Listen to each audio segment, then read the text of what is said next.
Praise the Lord. Welcome to Jesus miracles. ఈరోజు యేసయ్య ఒక పుట్టి గుడ్డివాడిని స్వస్థపరిచాడు. యోహాను సువార్త 9వ అధ్యాయము 5వ వచనము.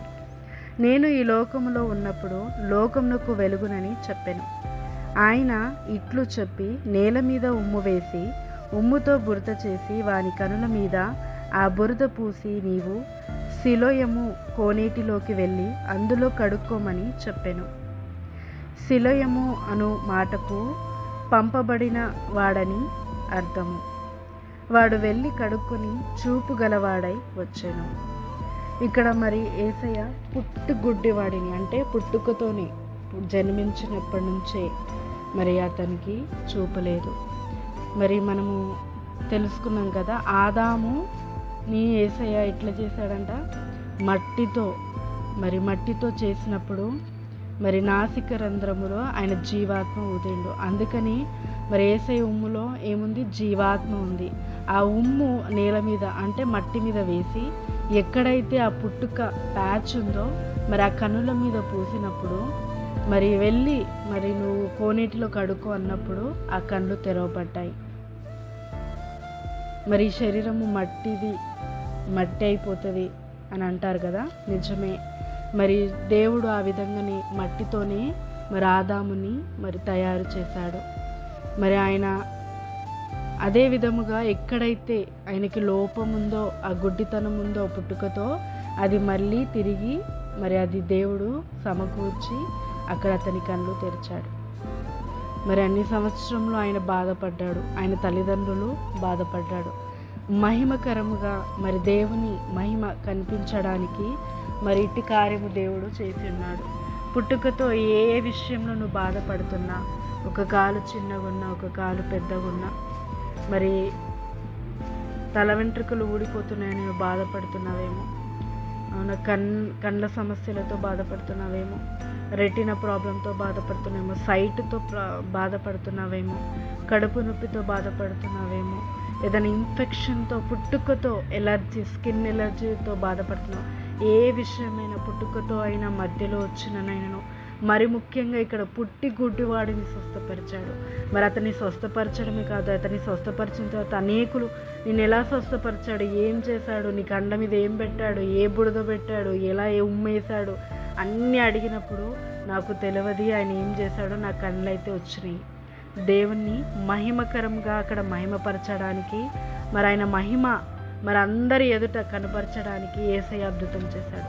నీకు ఏ విధంగా జరుగుతుందో అద్భుతం తెలీదు.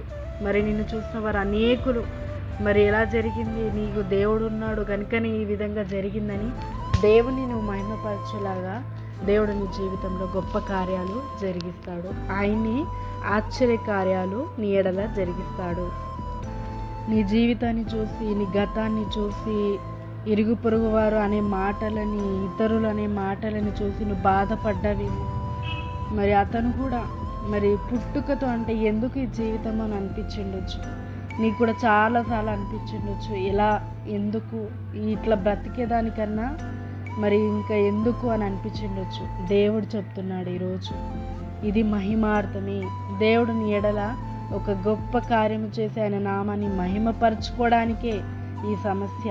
ఎవరెవరైతే మరి నిన్ను అవమానించారో, ఎన్ని మాటలు అన్నారో వారందరి నోట్లో దేవుడు సాక్ష్యము పెట్టి మరి నీకు ఘనతని కలిగిస్తాడు. నీ ద్వారా యేసయ్యకి కూడా ఘనత కలుగుతుంది. దేవుడు నిన్ను గొప్పగా ఆశీర్వదించి దీవించి నీ జీవితంలో ఇంత గొప్ప కార్యము జరిగించునుగాక. ఆమేన్. ప్రార్థన. తండ్రి, యేసుక్రీస్తు నామమున ప్రార్థిస్తున్నాను. ఇదిగో తండ్రి, ఆ పుట్టు గుడ్డువాడిని ఇదిగో తండ్రి మరి నీ జీవాత్మ ఊది ఏ విధంగా అయితే ఇదిగో తండ్రి మరి తిరిగి ఆ ఒక్క తండ్రి లోపాన్ని తీసివేసి బాగు చేసి మరి ఇదిగో తండ్రి నీ మహిమార్థమే ఇదిగో తండ్రి గొప్ప కార్యం నువ్వు ఏ విధంగా అయితే చేశావో, మరి తెలుసో తెలియకనో అనేకులు బాధపడుతున్నారు ప్రభా. ఈ ప్రార్థనలో ఏకీభవిస్తున్నారు. గుర్తు చేసుకున్న ప్రతి ఒక్కరిని నువ్వు జ్ఞాపకం చేసుకో.